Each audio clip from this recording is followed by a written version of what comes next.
গাজীপুর সদর উপজেলার ভাওয়াল মির্জাপুর এলাকা থেকে গ্রেপ্তার আওয়ামী লীগ নেতাকে ছাড়িয়ে নিতে থানায় মিছিল নিয়ে হাজির হয়েছে জামাতে ইসলামের স্থানীয় নেতাকর্মীরা। শুক্রবার ৩ জানুয়ারি রাতে জেলার জয়দেবপুর থানায় নেতাকর্মীরা জমায়েত হন, তবে শেষ পর্যন্ত তাকে ছাড়েনি পুলিশ।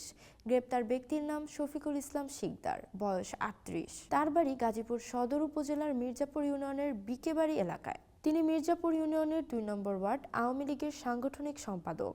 ২০২৩ সালের ৮ সেপ্টেম্বর মির্জাপুর ইউনিয়নের আওয়ামী লীগের আহ্বায়ক মোহাম্মদ এনামুল হক স্বাক্ষরিত ও অনুমোদিত মির্জাপুর ইউনিয়নের ২ নম্বর ওয়ার্ড আওয়ামী লীগ কমিটির তালিকায় ২৩ নম্বর ক্রমিকের সাংগঠনিক সম্পাদক হিসেবে মোহাম্মদ শফিকুল শিকদারের নাম আছে।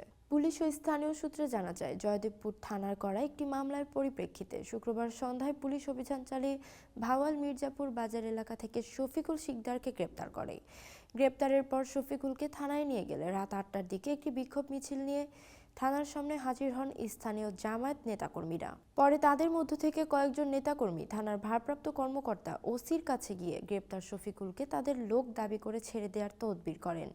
এ নিয়ে থানায় পুলিশ সদস্য ও জামায়াতের নেতাকর্মীদের মধ্যে বাকবিতণ্ডা হয়। এক পর্যায়ে জয়দেবপুর থানা ঘেরাও করে অবস্থান নেন জামায়াতের কয়েকশো নেতাকর্মী। তাদের দাবি, নির্দোষ শফিকুল শিকদারকে থানা হেফাজত থেকে মুক্তি দিতে হবে। গাজীপুর জেলা জামায়াতে ইসলামীর assistant general secretary Mostafizur Rahman বলেন, গ্রেপ্তার শফিকুল শিকদার ২০১৮ সালের আগে আওয়ামী লীগের রাজনীতির সঙ্গে জড়িত ছিলেন। ২০১৮ সালের পর তিনি আওয়ামী লীগের সঙ্গে যুক্ত ছিলেন না। পরে তিনি জামাতের ফরম পূরণ করে আমাদের রাজনীতিতে যুক্ত হয়েছেন। তিনি আরও বলেন, অন্য একটি দলের নেতারা তাকে শফিকুল দলে নেওয়ার জন্য চাপ দিচ্ছিলেন। তাদের দলে যোগ না দেওয়ার কারণে তারা তাকে পুলিশে ধরিয়ে দিয়েছেন। এ কারণে তার বিষয়ে কথা বলার জন্য জামায়াতের নেতাকর্মীরা থানায় গিয়েছিলেন। জয়দেবপুর থানার পরিদর্শক তদন্ত মোহাম্মদ সেলিম বলেন, শফিকুল শিকদারের নামে নিয়মিত রাজনৈতিক মামলা আছে। জামায়াতের নেতাকর্মীরা তাকে ছাড়িয়ে নিতে চেষ্টা করেছিলেন, তবে তাকে ছাড়া হয়নি।